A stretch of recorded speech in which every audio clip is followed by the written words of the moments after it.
құрметті қоғамдық тыңдауға қатысушылар,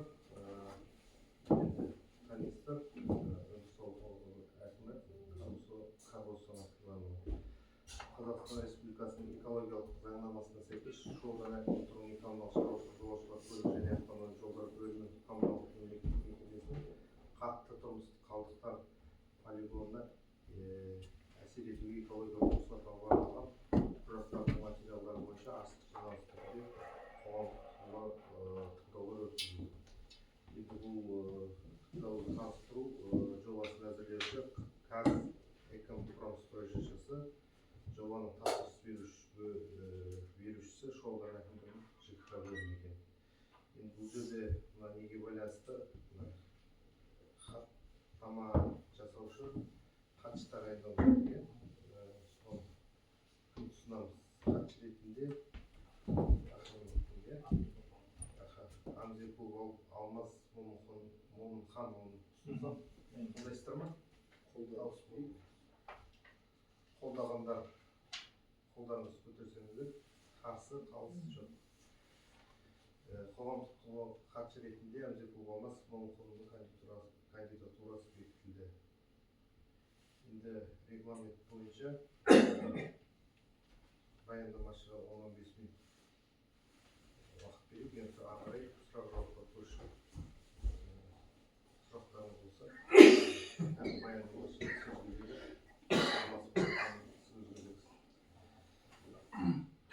Біздегі қатты тұрмыстық қалдықтар полигоны Шу ауданы өндіріс ауылдық округінің Абай ауылының солтүстігіне қарай 1367 шақырым жерде орналасқан.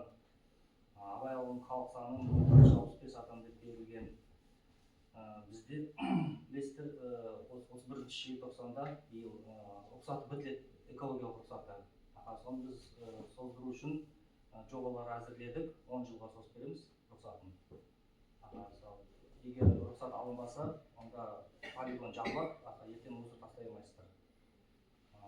Бізде ұйымдастырылған қатты тұрмыстық қалдықтар индустриясында келесі жұмыс түрлері орындалады. Қатты тұрмыстық қалдықтарды шығару бойынша жұмыстарды орындау кезінде қабылдау, сақтау және әрі оқшаулау. Ұйымдастырылған қатты тұрмыстық қалдықтар иіндісі экологиялық құрылымдар кешенімен қамтамасыз етілген және қатты тұрмыстық қалдықтарды сақтауға көмуге арналған. Қатты тұрмыстық қалдықтардың ұйымдастырылған иіндісі атмосфераның, топырақтың, жер үсті және жер асты сулардың ластануын қорғауды қамтамасыз етеді. Кеміргіштердің, жәндіктердің және ауру қоздырғыштардың таралуын болдырмайды. Ұйымдастырылған қатты тұрмыстық қалдықтар иіндісінде қатты тұрмыстық қалдықтарды нығыздау жүзеге асырылады. Бұл құрылымның бірлігіне қалдықтардың жүктемесін арттырады. Жерді үнемді пайдалануды қамтамасыз етеді. Енді бізде полигон бойынша 9 ауаны ластаушы көздері бар. Оның ішінде біреуі ұйымдастырылған және 8 ұйымдастырылмаған көздер орналасқан. Ластаушы заттардың шығарындылары 13 зиянды заттан тұрады. Нормативті шартты шығарындылар жобасына сәйкес жалпы шығарындылар жылына 7,7 тоннаны құрайды. Оның ішінде қатқы заттары 5,4 тонна, газ тәрізді және сұйық заттар 2,3 тонна.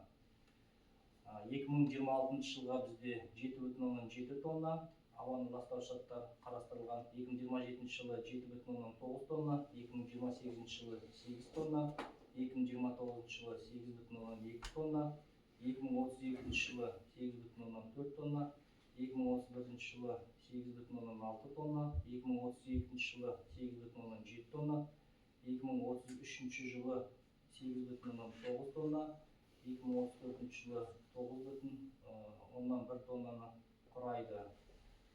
Қатты қалдықтардың осы Абай ауылынан шығуы халық санына байланысты есептелген. Бізде 2026 жылы 713 тоннаны құрады, 2027 жылы 735 тонна, 2028 жылы 750 тонна, 2029 жылы 779 тонна, 2030 жылы 803 тонна, 2031 жылы 827 тонна, 2032 жылы 852 тонна, 2033 жылы 877 тонна, 2034 жылы 903 тонна, 2035 жылы 931 тонна. бұл қалдықтардың өсуі халықтың саны өсуіне де байланысты есептелген.